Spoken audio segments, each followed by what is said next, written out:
Okay, church, I would like to welcome you to this service. मैं आप लोग सबका स्वागत करना चाहती हूँ इस चर्च सभा में। So anyone visiting this church for the first time ever, I would like to request you to stand up wherever you are. अगर कोई इस कलीसिया में पहली बार आप आए हैं तो प्लीज अपनी जगह में खड़ी हो जाइए। ओके, एक आंटी है यहाँ पे। We would like to give you a special welcome. हम लोग आपका स्वागत करना चाहते हैं। चर्च आइए, हम लोग मिलकर उनका स्वागत Would you करें। please tell your name and you tell us where you are from? क्या आप अपना नाम बता सकते हैं और कहाँ से आए हैं?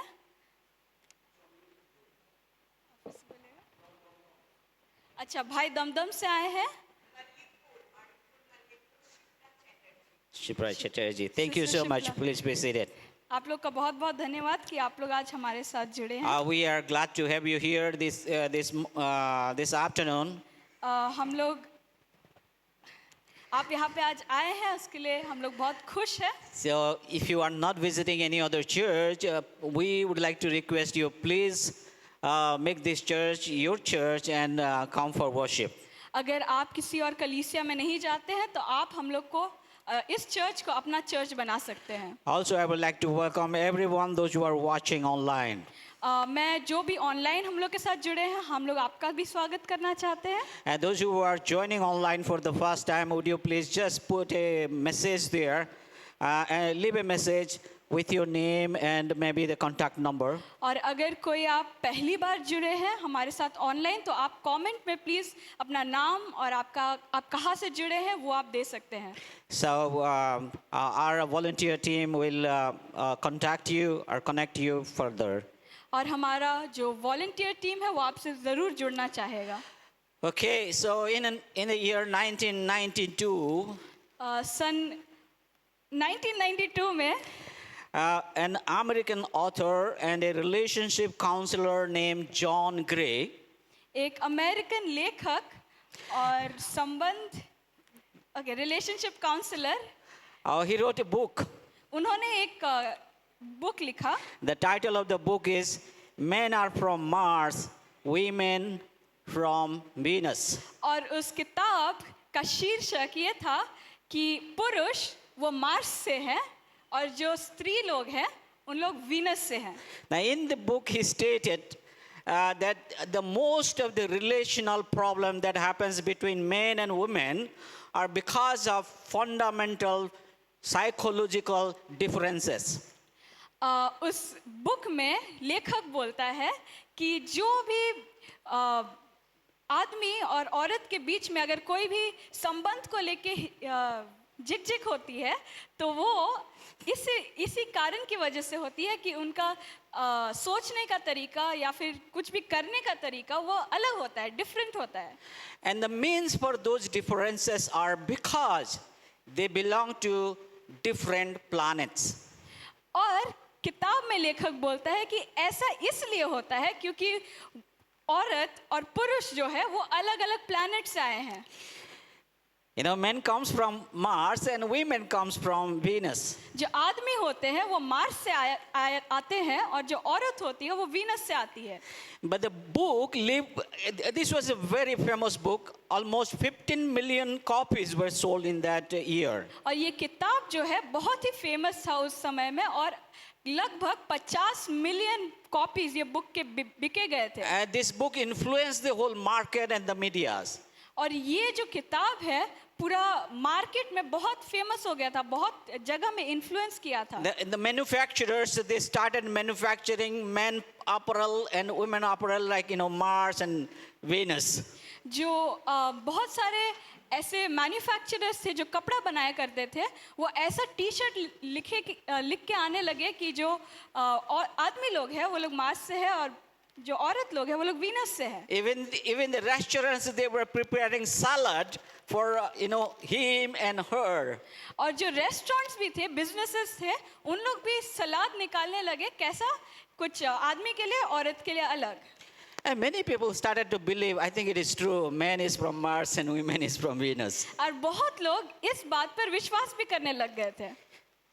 Any one of you believe that? क्या आप लोग में से कोई ये विश्वास करता है? Yeah, okay. I mean, you are not nodding your head or, I mean, looking here around. If anybody is raising hand, so I will raise my hand also. शायद कुछ लोग ध्यान नहीं दे रहे मैं क्या बोल रही हूँ, अगर देख रहे होंगे कि कोई हाथ उठा दे, अच्छा मैं भी हाथ उठा देता हूँ. Well, it is so important to understand the origin of man and woman. ये बहुत ही महत्वपूर्ण है कि हम लोग जाने कि आदमी, पुरुष और औरत, स्त्री का ओरिजिन, उत्पत्ति कहाँ से हुई. So because, the world that we see around today, the hatred between men and women, the exploitations, oppressions, all those are results of those false views. क्योंकि हम लोग जगत में देख पाते हैं कि आदमी और औरत के बीच में जो नफरत और जो दबाव एक दूसरे के ऊपर डाला जाता है वो इस कारण से है क्योंकि दोनों बहुत ही अलग अलग विचारधारा रखते हैं. I would like to bring two very dominant, prominent, mythologies about the origin of woman. मैं बहुत ही जो विचलित, बहुत ही ज़्यादा फेमस दो अलग अलग मिथ आपके सामने रखने वाला हूँ. It is so important because these two cultures, they had dominated the whole world in their own time. मैं इसलिए ये दो बातें बोलना चाहता हूँ क्योंकि ये दो अलग अलग ऐसे कल्चर से आते हैं जो इस दुनिया में बहुत ज़्यादा प्रभाव हम लोग उनका देख पाए हैं पिछले दिनों में. The first thing is about the Greek mythology. पहला है जो मिथोलॉजी जो आता है वो ग्रीक से आता है. So Greek mythology, according to the mythology, this mythology is derived from a poem written by an ancient Greek poet called Hesiod. ये जो मिथोलॉजी है वो एक पोएम से आता है, एक कविता से आता है जिसको एक कवि ने लिखा था, उसका नाम था हेसियोड. And in that mythology, it says that the first woman that was created, her name was Pandora. उसमें कवि बोलता है कि जो पहली औरत थी जिसको बनाया गया था उसका नाम पैंडोरा था. And the Pandora actually, is not. Okay, so anyway, this name was given after a long time of this mythology, but this name was known as Pandora. ये बहुत सालों बाद, बहुत दिन बाद ये नाम पैंडोरा उस औरत को दिया गया था. So how the story begins? ये कहानी कैसे जाती है? At the beginning, according to the Greek mythology, there were only male society. Greek mythology से हम लोग जान पाते हैं कि उन लोग बोलते हैं, विश्वास करते हैं कि बहुत साल पहले सिर्फ पुरुषों का सोसाइटी था. And those male were immortal. और जो पुरुष वहाँ रहा करते थे उन लोग मर नहीं सकते थे. But what happened is that one of the god, the Titan god, the name of the god is Prometheus. He stole the gift of fire from all the gods and goddesses and gifted to mankind. लेकिन होता क्या है कि एक उनका देवता जो है जिसका नाम प्रोमीथियस था, उन्होंने क्या किया कि सारे देवी देवताओं से आग चुराकर वो मनुष्य को दे देता है. That the gift of God he gave to the human or the male society in the form of technologies, knowledge and civilization. और वो करता क्या है कि ये जो देवी देवताओं का जो गिफ्ट था वो मनुष्य को दे देता है और वो किस रूप में देता है? हमारी टेक्नोलॉजी का, हमारा ज्ञान उसमें दे देता है. So the male society they advance in technology. तो इसी कारण से जो पुरुष थे उन लोग टेक्नोलॉजी में आगे होने लगे. And so they started to live by themselves. और बहुत ही जल्द क्या होता है कि वो लोग खुद से जीना स्टार्ट कर देते हैं. And they stopped revering their creator god called Zeus. और उनका जो परमेश्वर उन लोग जो मानते थे जिसको ज़ूस, उसको वो लोग मानना बंद कर दिए. So the Zeus got angry upon the male society. तो ज़ूस क्या करता है, उसको वो बहुत क्रोधित हो जाता है ये जो पुरुषों का जो सोसाइटी था. And he commanded Hephaestus is an artist, okay? He commanded him to create a woman. और जूस ने क्या किया, हेपाइस्टुस करके एक जो आर्टिस्ट था, उन्होंने क्या करने बोला उसको कि एक औरत का चित्र बनाओ, औरत को This बनाओ. god is full of, architecture, sculpture, painter, blacksmith, goldsmith, silversmith, everything he knows. So he made a woman. और हेपाइस्टुस क्या है, वो किस चीज का देवता है? वो हर तरह का कला जो होता है, जो हम लोग स्कल्पचर देखते हैं, पेंटिंग्स देखते हैं, वो सब चीजों का वो देवता था. तो उसने एक औरत को बना दिया. The reason, Jesus commanded to make the woman is to inflict evil upon the male society. और जूस ने औरत को क्यों बनाने बोला हेपाइस्टुस को? ताकि ये जो पुरुषों का जो समूह है, उनके प्रति उन लोग बुरा कर सके. Therefore, the Greek culture says that women are beautiful evil. इसलिए ग्रीक कल्चर जो है वो बोलता है औरत क्या है? औरत एक बहुत ही सुंदर, क्या बोलेंगे?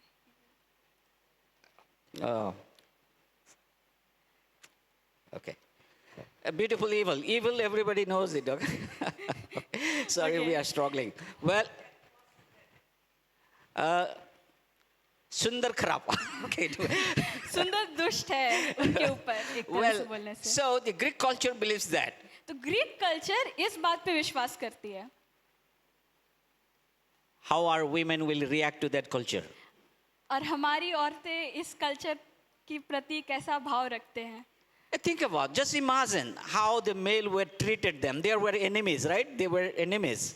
आप सोच ही सकते हैं कि पुरुषों के प्रति उन लोग कैसा भाव रखते होंगे, और उन लोग एक दूसरे को दुश्मन समझते थे. So they received the Pandora. I mean, they received the Pandora, and because of that, all women were created from Pandora. उस समूह के बीच में पैंडोरा आई, और पैंडोरा की वजह से और औरतें आई. And because the first woman, Pandora, is good, beautiful evil, so all the women are beautiful evil. और क्योंकि पैंडोरा वो एक ब्यूटीफुल इविल थी, इसीलिए सारी जो औरतें हैं उनको एक सुंदर दुष्ट के प्रति देखा. So now the man has no other options but to suffer. So इसलिए पुरुषों के पास और कोई ऑप्शन नहीं है, और कोई चारा नहीं है, उनको बस तड़पते रहना है. Whether man marries a woman or doesn't marry, still they will suffer. अगर एक आदमी शादी करता है नहीं करता है, फिर भी उनको सफर करना I पड़ेगा. remember a song, very old, people used to say that Mumbai ka laddu, Bombay laddu, jo khaya pastaya, jo nahi khaya wo pastaya. Well, it's something like that. That's coming from that Greek culture. Well, so you see the worldview that might have influenced the Greek society from this mythology. तो आप देख ही सकते हैं कि इस mythology के कारण पूरा दुनिया का जो नजरिया है इस संबंध को देखने का, वो कैसे प्रभावित हो सकता है. At one point of time during Alexander the Great, the Greek culture prevailed all over the world. आप लोग जानते हैं कि अलेक्जेंडर द ग्रेट की वजह से जो ग्रीक इन्फ्लुएंस था वो पूरी दुनिया के ऊपर था. That mythology has influenced some of the people, definitely. और ये मिथोलॉजी ने कुछ लोगों पर तो जरूर अपना प्रभाव डाला होगा. Let's come to another story, Matsya Purana, that is coming from the Hinduism. हम लोग और एक कहानी को देखेंगे, मत्स्य पुराना, जो हिंदुइज्म से आती है. According to this Purana, इस पुराना के तहत while Brahma, the originator of whole universe, he started creating the whole universe. Brahma जब ये पूरा जगत को वो बना रहा था, So using his own power, he created a goddess. वो अपनी शक्ति से एक देवी बनाता है. And name of the goddess is Satrupa. और उस देवी का नाम सतरूपा रहता है. And by the union of both, the man named Manu came up, was born. Manu. By the union of both the Brahma and the Satrupa, the man was born, and the name of the man is Manu. Okay, so Brahma और सतरूपा के एक हो जाने से जो आदमी पुरुष मनु का जन्म हुआ। जन्म होता है। And then Manu, he took a long penance, tapasya, Manu जो है एक लंबी तपस्या में जाता है and he obtained his wife Ananti. और वो अपनी एक पत्नी रखता है अनंती। Just follow me, okay? So Manu took a tapasya kiya. So because of that, he got a wife, and the name of the wife is Ananti. सो यहाँ पे मनु तपस्या करने की वजह से उसको एक पत्नी मिलती है जिसका नाम अनंती है। And because from Manu and Ananti, the whole human were created. और मनु और अनंती की वजह से पूरा मनुष्य जाति का स्थापित होता है। Therefore, that you might be hearing that, yeah, okay. So people, the male, they have to fast or do some hard work in order to get a wife. सो यहाँ पे वो बोलते हैं कि पुरुषों को थोड़ा हार्ड वर्क करना पड़ेगा, लेबर करना पड़ेगा ताकि उनको एक पत्नी मिले। There are several other mythologies you can follow, you can explore. अब बहुत सारी ऐसी कहानियां हैं जिसको हम लोग देख सकते हैं। Why I'm sharing this with you? मैं क्यों ये आपको आज बता रहा हूँ? Because if you know the story, the creation story that is presented by different culture and the scripture, you will appreciate the Bible more.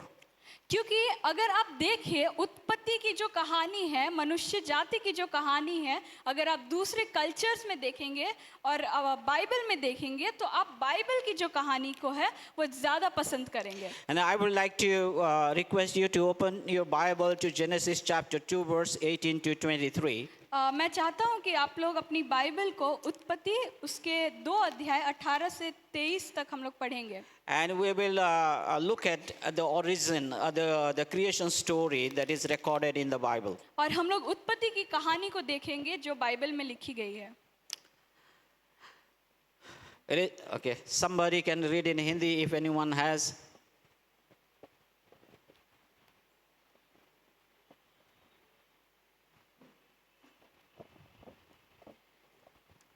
फिर यहोवा परमेश्वर ने कहा, आदम का अकेला रहना अच्छा नहीं, मैं उसके लिए एक ऐसा सहायक बनाऊंगा जो उससे मेल खाए। और यहोवा परमेश्वर भूमि में से सब जाति के बनेल पशुओं और आकाश के सब भांति के पक्षुओं को रचकर आदम के पास ले आया कि देखे कि वह उनका क्या क्या नाम रखता है। और जिस जिस जीवित प्राणी का जो नाम आदम ने रखा वही उसका नाम हो गया। अतः आदम ने सब जाति के घरेलू पशुओं और आकाश के पक्षियों और सब जाति के बनेल पशुओं के नाम रखे, परंतु आदम के लिए कोई ऐसा सहायक न मिला जो उससे मेल खा सके। तब यहोवा परमेश्वर ने आदम को भारी नींद में डाल दिया, और जब वह सो गया तब उसने उसकी एक पजली निकालकर उसकी जगह मांस भर दिया। और यहोवा परमेश्वर ने उस पजली को जो उसने आदम में से निकाली थी स्त्री बना दिया और उसको आदम के पास ले आया। तब आदम ने कहा, अब यह मेरी हड्डी में की हड्डी और मेरे मांस में का मांस है, इसलिए इसका नाम नारी होगा, क्योंकि यह नर में से निकाली गई है। इस कारण पुरुष अपने माता पिता को छोड़कर अपनी पत्नी से मिला रहेगा और वे एक ही तन बने रहेंगे। आदम और उसकी पत्नी दोनों नंगे थे पर लजाते न थे। Thank you. Just focus on the story here. इस कहानी पे थोड़ा देर अपना फोकस दीजिए And just remember the mythologies that I presented before you. और ये भी याद रखिए कि जो मैंने मिथोलॉजीज आपके सामने प्रदर्शित की थी वो भी थोड़ा दिमाग में रखिए। Even if the people may say that the Bible story, the creation story also is a mythology, अगर लोग बोलते हैं कि जो बाइबल में कहानी है उत्पत्ति की वो भी झूठी है या मिथ है, but even if that is true, but the logical coherence that we find in the Bible is very unique. अगर भी वो बाइबल की कहानी एक मिथ है, फिर भी जो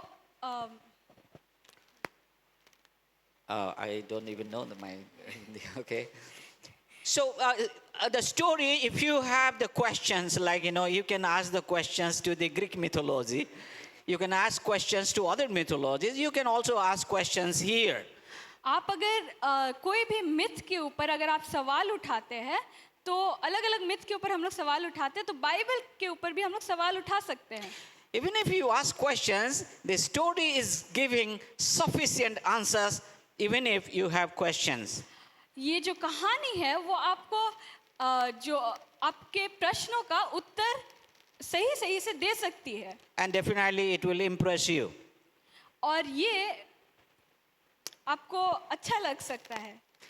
Okay, so here there are three basic principles that we can learn from this creation story of woman. हम लोग 3 सिद्धांत देख सकते हैं. ये जो औरत का जो उत्पत्ति था उससे हम लोग सीख सकते हैं. And number one, सबसे पहली बात, woman is the plan of God. जो औरत है वो परमेश्वर की योजना से बनी गई है. Now, verse 18 says, 18 पद बोलता है, and God said that it is not good for the man to be alone. परमेश्वर ने कहा आदम का अकेला रहना अच्छा नहीं है. The who conceived woman first? This is God. किसने औरत के बारे में पहले सोचा? परमेश्वर ने. He said it is not good for man to be alone. परमेश्वर ने कहा कि स्त्री का पुरुष का अकेला रहना अच्छा नहीं है. Therefore, the woman is the plan of God. इसलिए औरत जो है वो परमेश्वर की योजना में है. And this plan is not bad plan. और ये योजना वो खराब योजना नहीं है. This is not to punish man. ये पुरुषों के ऊपर दंड देने के लिए नहीं है. This is not to inflict evil upon man. ये पुरुषों के ऊपर दुष्ट करने के लिए नहीं है. But this is good for man. ये पुरुषों के लिए अच्छा है. It's so important for our men to know that women are plan of God.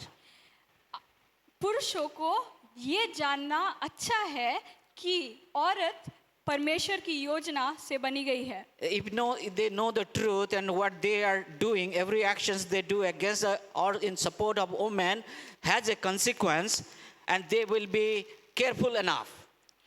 अगर वो इस बात को जानते हैं तो औरत के अगेंस्ट या औरत के लिए अगर वो कुछ भी करते हैं, ये जानते हैं कि उसका कुछ ना कुछ कॉन्सिक्वेंस होगा, तो उन लोग बहुत सावधानी से वो काम को करेंगे. Every day we open the news channel in our TV or we read the newspaper, we see that always there are cases coming against women. हम लोग जब भी अपने अखबार खोलते हैं, टीवी चैनल, न्यूज़ चैनल खोलते हैं, एवरी डे हम लोग देखते हैं कि औरत के अगेंस्ट कोई ना कोई क्राइम जरूर हुआ है. Women are oppressed, mistreated. औरतों के ऊपर ताड़नाएं की जाती है. Even they are killed without any reason. उन लोगों को मार दिया जाता है बिना कोई कारण के. What kind of a mindset those people have? किस तरह का विचारधारा वो लोग रखते हैं? They don't know what they are doing.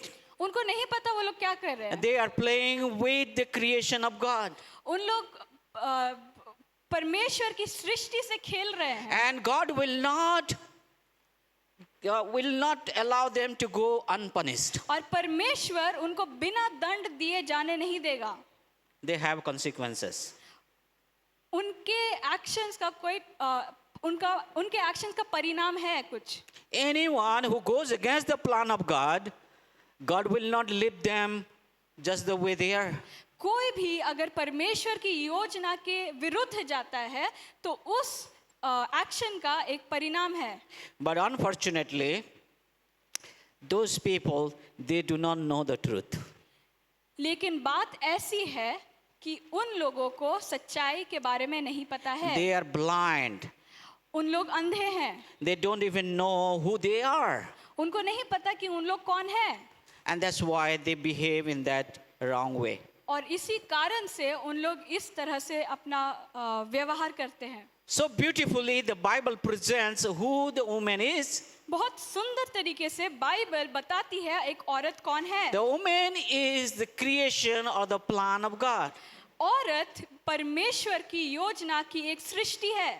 And this is not a bad plan, it is a good plan. और ये योजना बुरी नहीं बट अच्छी है. The second one is, दूसरी बात, man needs woman. पुरुषों को औरतों की जरूरत है. Think about the passage. आप इस पैसेज को देखिए. Look at the construction of this passage, the story here. ये कहानी का जो जिस तरह से लिखा गया है वो देखिए. In the verse 18, God plans to make a woman. 18 अध्याय में हम लोग देख I mean, verse 18. अच्छा सॉरी 18 18 पद 18वें पद में हम लोग देखते हैं कि औरत को बनाने की हम लोग योजना देख रहे हैं. Then in verse 21, you see that God is making woman, you know. God made Adam to sleep, and then he took the rib and made woman. और 21 पद में हम लोग देखते हैं कि परमेश्वर औरत को बना रहा है. But in between, you see there are two verses. लेकिन बीच में हम लोग देख पाते हैं दो पद है. Verse 19 and verse 20. 19 पद और 20 पद. What is in that in those verses? उन पदों में क्या है?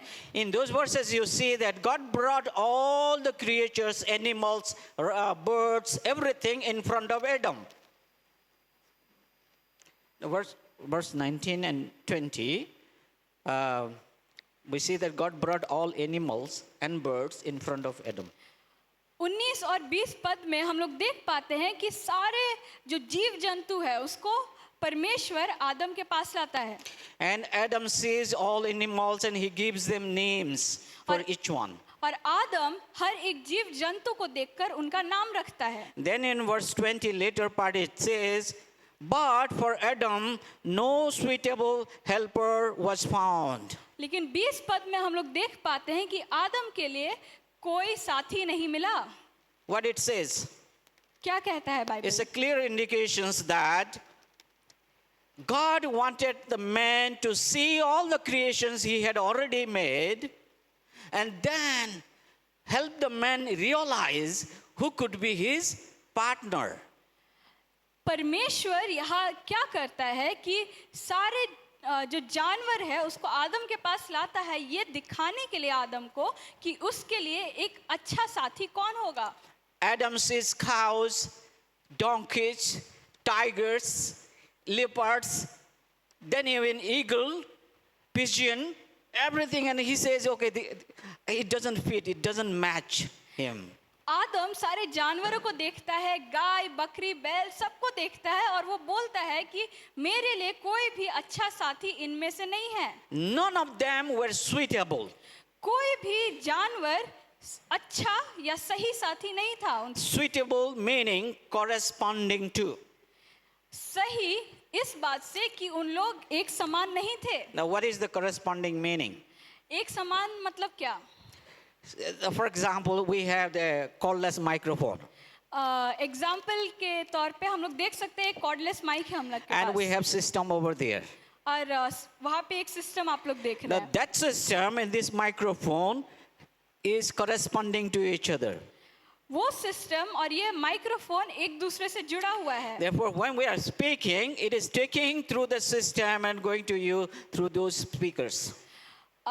उस जुड़े रहने के कारण से ये हम लोग जो बोल रहे हैं वो सिस्टम में जा रहा है और फिर आप लोग को सुनाई दे रहा है. So there was nothing or no other creature were found corresponding to the need of Adam.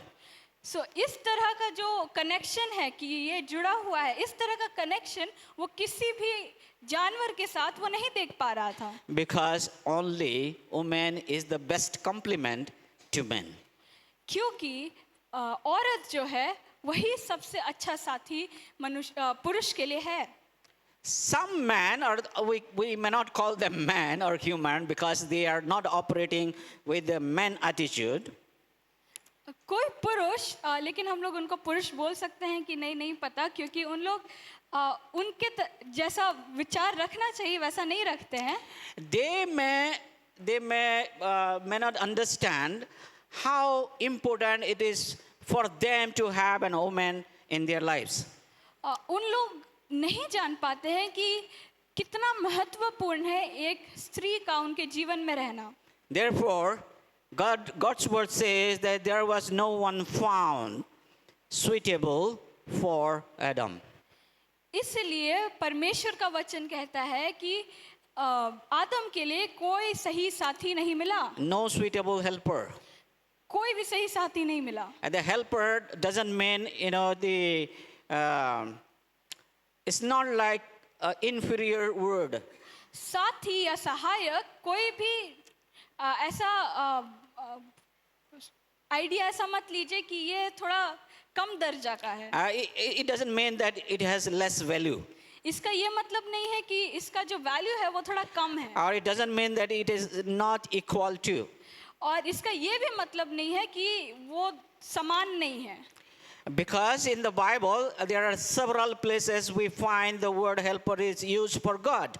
क्योंकि बहुत बार बाइबल में ही हम देख पाते हैं कि सहायक जो शब्द है वो परमेश्वर के लिए भी इस्तेमाल किया गया है. But this word helper is misused in many cases. But ये सहायक शब्द बहुत जगहों में उसका दुरुपयोग किया जाता So who है. can correspond to man is somebody or someone who has also the equal values and equal essence or equal origin, who has natural connections. So एक पुरुष के साथ कौन जुड़ सकता है? एक ऐसा साथी जो उनसे समान है. And that's God created woman. और इसीलिए परमेश्वर ने औरत को रचा. And he made Adam to sleep. और आदम को परमेश्वर ने एक गहरी नींद में डाल दिया. And he took the rib from Adam's body. और आदम के बदन से रीढ़ की हड्डी ली.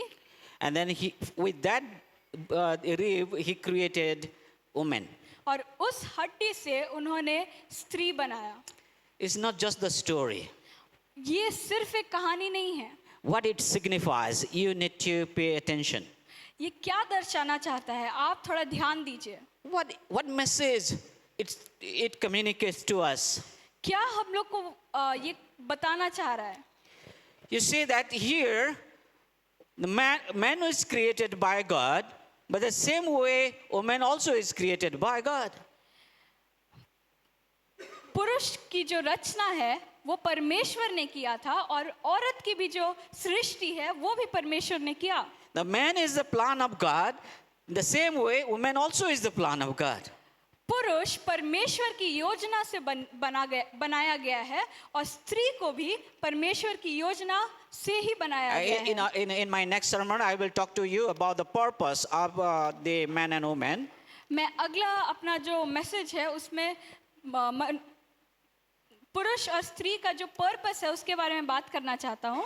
Just the way God made man Adam out of dust, similarly the little bit advanced stages God created woman. जिस तरीके से परमेश्वर ने आदम को मिट्टी से बनाया उसी का थोड़ा सा ऊपर तरीके से औरत को वो आदम से बनाया. Our human society, they need to know this story. मनुष्य जाति को ये कहानी जानने की जरूरत है. Because of lack of knowledge or beliefs, we see a lot of things happening that is not good. क्योंकि बहुत सारी बुरे विचार है और बहुत सारे ऐसे विश्वास है जिसकी वजह से बहुत सारी बुरी चीजें हम लोग को अपने जाति में देख पाते हैं हम लोग. Now we see that the husband doesn't treat the wife properly. हम लोग देखते हैं बहुत सारे पति लोग अपने पतियों को ठीक से उनके साथ व्यवहार नहीं करते हैं. And we see that boys and girls, there are a lot of issues. लड़के लड़कियों के बीच में बहुत सारी हम लोग प्रॉब्लम देख पाते हैं. All those can be removed वो सारी बातों को हटाया जा सकता है if they know the truth. अगर उन लोग सच को जाने and if they believe the truth, of course. और अगर वो सच पे उन लोग विश्वास रखे. So, man needed an woman. आदम को पुरुष को एक औरत स्त्री की जरूरत थी And God provided. और परमेश्वर ने उसको एक स्त्री दी. And a woman is a suitable, equally corresponding to the man and its needs. एक स्त्री एक पुरुष के प्रति समान है और उसके सारे जरूरतों को पूरा करती है. There are some the false beliefs that, for example, if somebody says the false philosophy of men are from Mars and women from Venus, then there will not be, proper correspondence. कई सारी गलत विचारधाराएं हैं. जैसे हम लोग पहले ही बोले थे, एक किताब लिखी गई थी कि आदमी मार्स से है और औरत जो है वो वीनस से है. अगर ये बात सच होती तो Bible I forgot. Okay, so if people they believe that man is from Mars and the woman is from Venus, then there will not be proper correspondence between them. So अगर ये बात सच हुई तो पुरुष और स्त्री के बीच में कोई भी कनेक्शन हम लोग नहीं देख पाएंगे. उन लोग एक दूसरे के समान नहीं रहेंगे. We know there are some basic or foundational differences. हम लोग जानते हैं कि कुछ बेसिक हम लोग डिफरेंसेस देख पाते हैं. That doesn't mean that we will build our theology based on our observation and not on the reality. So इसका मतलब ये नहीं कि हम लोग अपना जो विश्वास है वो इन बातों से हम लोग ले, बट जो सच्चाई है उसको ना देख के ले. What is the truth? What is the origin? That should be our foundation to build up our theology, our psychology. जो सच्चाई है, जो उत्पत्ति की जो सच्चाई है, उसको हम लोग अपनी नींव रखते हुए हम लोग अपने विश्वास का प्रगटीकरण करें. Imagine every male or man in India, they know this truth and they believe it. आप कुछ देर के लिए सोचिए कि इस जगत में जितने भी सारे आदमी हैं वो उन सच्चाई को जानते हैं. Then India will be different. तब हमारा जो देश है वो थोड़ा अलग रहेगा. If the people of Kolkata they know it, it will be different. अगर कलकत्ता के लोग ये सच्चाई को जानते तो कलकत्ता बहुत ही ज़्यादा अलग होता. We will not hear those news that gets us irritated, angry. हम लोग उन सारी खबरों को नहीं जानेंगे जिन खबरों को हम लोग सुन के पढ़ के बहुत ज़्यादा क्रोधित हो जाते हैं. So the third principles that we find in this passage is woman is named after man. तीसरा सिद्धांत जो हम लोग इस पैसेज से सीखते हैं कि औरत का जो नाम है वो पुरुष से लिया गया है. Now why it is so? ये ऐसा क्यों है? You see, the story says that God made Adam to sleep, a deep sleep, and he took the rib out of the body of Adam, and with that he created the woman.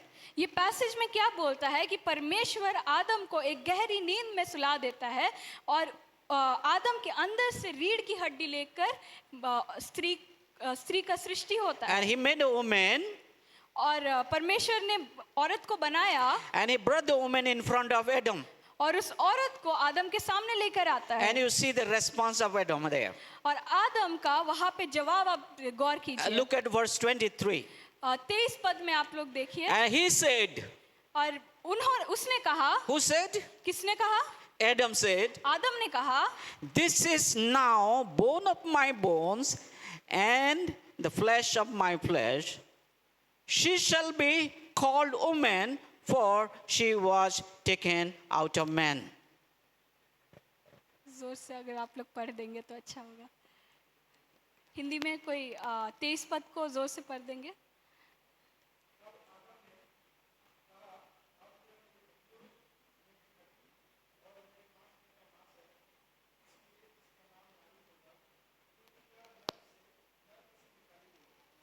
Well, you think that Adam was sleeping. I mean, he was sleeping when God took the rib. आदम सो रहा था जब परमेश्वर ने उसका रीढ़ का हड्डी लिया। How did he know उसको कैसा पता था that the woman is his bones and his flesh? कि जो औरत है, नारी है, वो उसके हड्डियों की हड्डी है, उसके मांस में का मांस है। I think they had a communication between God and Adam. कुछ तो बातचीत हुई होगी आदम और परमेश्वर के बीच में। And God might have told him, hey, yeah, I took your rib and I made a woman. परमेश्वर ने जरूर उसको कहा होगा, अरे आदम, मैंने तुम्हारा रीढ़ का हड्डी लिया है। Whatever that may be, it is clear that when Adam sees woman, he realized that this is my bones and this is my flesh. जो भी हुआ होगा, आदम ने जब हवा को देखा तो वो जान गया कि वो उसके हड्डी और उससे उसके मांस में से बनी गई है। This is something actually I was looking for, he said. और आदम कहता है कि ऐसा ही कुछ मैं चाहता था। Now, I was looking among these all creatures, animals and birds, something like this, but I didn't find anyone. मैं सारे जीव जंतु जानवर के बीच में अपने लिए एक सही साथी ढूंढ रहा था, लेकिन मैं नहीं ढूंढ पाया। What he said is actually, he's saying, this is me. आदम क्या कहना चाह रहा है कि ये मैं हूँ। He says, my bones and my flesh, that means she is me. ये मेरी हड्डी से बनी गई है, मेरे मांस से बनी गई है, तो ये औरत मैं हूँ। She is not different. ये मुझसे अलग नहीं है। She is not from Venus. वो औरत वीनस से नहीं है। She is not my enemy. वो मेरी दुश्मन नहीं है। She is not my suffering. वो मुझे तकलीफ देने वाली नहीं है। She is me. वो मैं हूँ। She is like me. वो मेरे जैसी है। Just the way I am, जिस तरीके से मैं हूँ, as she is like वो me. भी वैसे ही है। Now what is here is the rib in the Hebrew word meaning curve. ये जो शब्द रिब है, वो एक हिब्रू शब्द है जिसका अर्थ कर्व होता है। Or it also meaning side, beside or side, okay. Curve या साइड मतलब बगल का। And that's why, some people, they say that when you look at the figure of women, it's not like male are very flat, but women are curved. तो इसलिए बहुत लोग बोलते हैं कि पुरुष जो है उनका जो फिगर होता है बहुत ही फ्लैट रहता है, सीधा रहता है, बट एक औरत का थोड़ा कर्व रहता है। Well, whatever that may be, woman is coming out of man, so there is no difference at all. तो नारी जो है वो नर से बनी गई है, इसलिए कोई भी तरह का उनके बीच में अलगाव नहीं है। You may be thinking, why did God didn't make woman separately? I mean, he could have taken the dust and separately made a woman. आप ये सोच सकते हैं कि परमेश्वर ने नारी को नर के जैसा क्यों नहीं बनाया कि मिट्टी से ही लेके एक औरत बना देता। Do you have answer? क्या आपके पास इसका जवाब है? Why do you think God didn't do that? आपको ऐसा क्यों लगता है कि परमेश्वर ने ऐसा नहीं किया? He must be having a reason. उनके पास कुछ ना कुछ तो कारण हुआ होगा। So I would like to tell you that God never does things randomly. मैं आपको ये बात बताना चाहता हूँ कि परमेश्वर कोई भी काम रैंडमली नहीं करता है। He always start things from the end.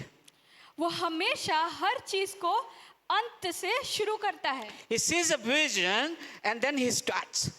वो एक दर्शन देखता है और उस दर्शन के प्रति वो काम करता है। He makes his plan first and then he begins. वो पहले अपनी योजना बना देता है, उसके बाद वो अपना काम शुरू करता है। And the New Testament will tell us the reason why God made woman out of man. और नया नियम में हम लोग ये जान पाते हैं कि नर में से नारी को क्यों सृष्टि किया गया था। We can find a passage that explains beautifully. Paul explains that in 1 Corinthians chapter 11 verse 2 to 12. और हम लोग ये बाइबल में बहुत सुंदर तरीके से हम लोग देख सकते हैं पहला कोरिन्थियों उसका 11 अध्याय 2 से 12 में।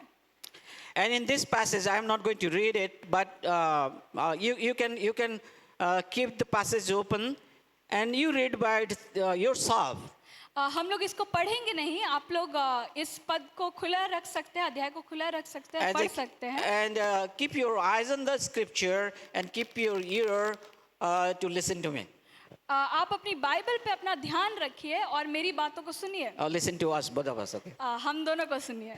So there are two reasons, Paul says, why God made woman out of man. दो कारण है, पॉल हम लोग को बताता है कि नारी को नर में से क्यों सृजा गया था। Rather, we would say that God had in his vision two outcomes. हम लोग ये देख सकते हैं कि परमेश्वर के पास अपने जो दर्शन में दो रिजल्ट वो देखना चाहते थे। So number one is to establish order in the family. सबसे पहला बात, परिवार के अंदर एक ऑर्डर को वो देखना चाहते थे। Order in the family so that there is no confusion. परिवार के अंदर में किसी भी तरह का कंफ्यूजन ना हो उसके In the sense of subordination. Okay. Submission. वो परिवार के अंदर एक तरह की सबमिशन या समर्पित होना देखना चाहते थे। Think about, okay, so if a man was created, even a woman also was created separately, and both men and women, they makes a family. अगर हम लोग सोचे कि नर को अलग से सृजा गया, नारी को अलग से सृजा गया, तो उन दोनों के बीच में समानता नहीं रहेगी। So then the husband and wife, they will argue themselves. तो पति पत्नी एक दूसरे के बीच में झगड़ते रहेंगे। Usually husband and wife, they argue together. So the man says, hey, God created me and I have all ability. पुरुष ये कह सकता है कि परमेश्वर ने मुझे बनाया और मेरे पास सारी मेरी जो क्षमता है वो बहुत अच्छी है। And that is why I will be the head in the family. और इसीलिए मैं परिवार का मुख्य रहूंगा। Then the woman would say, hey, God also created me similarly, so I also be the head in the family. स्त्री भी ये बोल सकती है कि परमेश्वर ने भी मुझे अलग से बनाया था, तो मैं भी परिवार का मुख्य बनूंगी। God wanted to remove that confusion.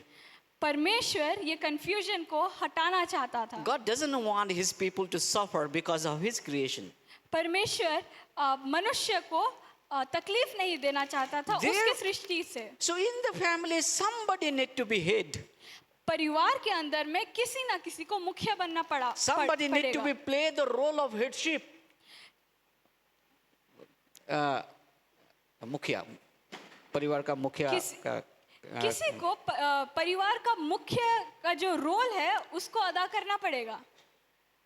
And so in order to avoid those confusion, God had already made that structure from the beginning. और इस कंफ्यूजन को हटा देने के लिए ये स्ट्रक्चर को परमेश्वर ने पहले से रचा था। That relationship between men and women, it was already planned by God from the beginning. पुरुष और स्त्री के बीच में ये जो संबंध है वो पहले ही इसका योजना परमेश्वर ने कर दिया था। That Paul wanted to tell that in 1 Corinthians chapter 11. पौलुस ये बात को पहला कुरिन्थियों उसका 11 अध्याय में बताना चाहता था। He says that just the way Christ is the head of the church, similarly, man or husband is the head of the wife. पौलुस कहता है कि जिस तरीके से यीशु मसीह चर्च का मुख्य है, उसी तरीके से पति जो है अपने परिवार का या पत्नी का मुख्य है। It is simply a setting of a rank 1, rank 2. ये बस जो रैंक है परिवार में उसको वो दिखा रहे थे। It doesn't mean that who is in the rank number 2, he is or she is anyway lower than somebody who is in rank 1. इसका लेकिन ये मतलब नहीं है कि जो अगर दूसरे रैंक में है वो किसी भी तरह से पहले रैंक से कम है। So in order to establish a proper order in the family for the discipline purposes, God had from the creation established this principle so that man will be the head in the family and woman has to submit. सो इसी कारण से ये सिद्धांत परमेश्वर ने हमें दिया है कि जो पुरुष है वो परिवार का मुख्य रहेगा और जो पत्नी है, जो स्त्री है, वो उसके प्रति समर्पित रहेगी. Therefore, Colossians chapter 3, verse 18, it says, "Wives, submit yourselves to your husband as is fitting to the Lord." Colossians उसका 3 अध्याय 18 पद में ये बोलता है कि पत्नियों अपने आप को अपने पतियों के प्रति समर्पित करो जैसे तुम परमेश्वर के प्रति करते हो. So, dear church, इसलिए कलीसिया, a husband and wife particularly, पति पत्नियों को मैं ध्यान में रखते हुए ये बोल रहा हूँ. remember this truth. इस सच्चाई को आप अपने मनों में बांध कर रखिए. Husband is no way any different than the wife. पति किसी भी तरह से अपनी पत्नियों से अलग नहीं है. In their positions or in their capacity. अपने पोजीशन में या अपने क्षमता में किसी भी तरह से उन लोग अलग नहीं हैं. But there is a system, there is an order that we need to follow. लेकिन ऐसा एक सिद्धांत है जो परमेश्वर ने दिया है जिसको हम लोग को फॉलो करना The है. second thing is to establish order in the church or in the community. दूसरा सिद्धांत जो है कि कलीसिया में या फिर समाज में एक ऑर्डर को हम लोग देखने पाए. In the sense of identification. अपना पहचान के रूप में. You know, in the community or even in the church, men should appear as a man and women should appear as a woman. एक कलीसिया में या फिर एक समाज में एक पुरुष को एक पुरुष के जैसा और एक स्त्री को एक स्त्री के जैसा दिखना चाहिए. Imagine all our male members in this church, they decided to wear lehengas and come to church. एक बात सोचिए कि अगर हमारे चर्च में जितने भी आदमी हैं, जितने भी पुरुष हैं, उन लोग लहंगा पहन के चर्च आ गए. And all the women, they decided to wear, dhoti kurta and come to church. और सारी जो स्त्री है उन लोग धोती कुर्ता पहन के चर्च आ गए. Imagine the chaos. वो आप सोच ही सकते हैं कैसा दृश्य It would be a होगा. confusion. बहुत ज्यादा कंफ्यूजन होगा. We don't want those confusions. हम लोग ये कंफ्यूजन नहीं चाहते हैं. And that people, they wanted to take advantage because, okay, I am capable, I have all quality, so I can do everything whatever I wanted. क्योंकि लोग बोल सकते हैं कि मेरे पास वैसा सारी क्षमता है, इसलिए मैं जो भी करना चाहता हूँ वो कर सकता हूँ. And recently people are advertising in the scooty why the male boys will have all the fun, so.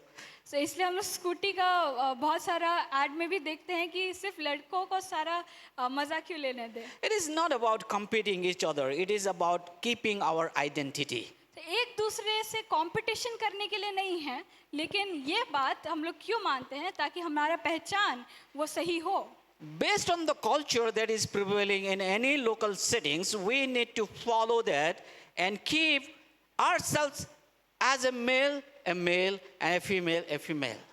किसी भी तरह का जो कल्चर हम लोग देख पाते हैं कि बहुत सारे अलग अलग समाजों में फॉलो होता है, लेकिन हम लोग का पहचान हम लोग को स्थिर रखना है कि जो पुरुष है वो पुरुष है और जो स्त्री है वो स्त्री है. Anyway, we don't have to deceive anyone.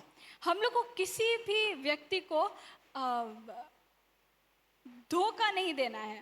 And the women can cut your hair short, but that doesn't mean you are not. You become a man. I mean, if a woman cuts her hair short, it doesn't, take her identity. Hair. I got short hair. अगर एक स्त्री अपना बाल को पूरा छोटा कर देती है, काट देती है, तो उसका पहचान नहीं बदल जाता है. Any woman, would you like to take all your hair out? कोई ऐसा है जो अपना पूरा बाल हटाना चाहता है? And you would like to be look like our home minister? Well, so you won't, because that's something, a glory that is already given by God. That's the long hair is a glory of women. जो लंबा बाल होता है वो एक स्त्री का, एक औरत का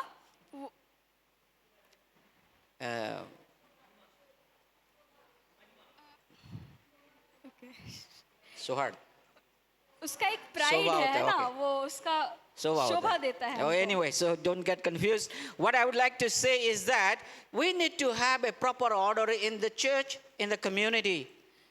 मैं ये कहना चाहता हूँ कि कलीसिया के अंदर और समाज के अंदर एक सही ऑर्डर होना चाहिए। Now, woman has equal value like men. औरतों का भी एक समान वैल्यू होता है समाज में, And that is by essence. Essence, by itself. So we don't have to do any such thing in order to compete with men. और ये अंदर से ही आती है कि औरत पुरुषों से के समान है। वो हम लोग को कुछ करना नहीं पड़ेगा कि वो समानता आए। I don't think we need a movement, a feminism movement, to tell to the male society that I am also equal with you. हम लोग को ऐसा कोई मूवमेंट या ऐसा कोई मूवमेंट का ज़रूरत नहीं जैसा फेमिनिज्म कि हम लोग पुरुषों को बताएं कि औरतें जो है वो आपसे कम नहीं है। What we have to do is just tell this truth. हम लोग को क्या करने की ज़रूरत है कि ये जो सच्चाई है वो बताएं। Imagine everyone in the society, they know this truth. सोचिए, थोड़ा ध्यान कीजिए कि अगर समाज में सबको इस सच्चाई के बारे में पता होगा तो क्या बदलाव होगा। It will definitely bring transformation in our thinking. हमारे सोचने में, हमारे विचारधारा में जरूर एक बदलाव को हम लोग देख पाएंगे। It will transform our behavior. हमारा व्यवहार में एक बदलाव को हम लोग देख पाएंगे। It will build our attitude. हम लोग का जो एटीट्यूड है, सोचने का तरीका है, वो उसको बढ़ावा देगा। And we just live like a man, and woman lives like an woman. अगर एक पुरुष पुरुष के समान जीता हो और स्त्री स्त्री के समान जीती हो, And remember the correspondence they would have between men and women. और That's so significant. उनके बीच में जो समानता और जो कनेक्शन है वो उनके संबंध में दिखता है। But there are a lot of people in the society, they are victim of false philosophies. लेकिन ऐसे बहुत लोग समाज में आज पाए जाते हैं जो गलत विचारधाराओं के विक्टिम हैं।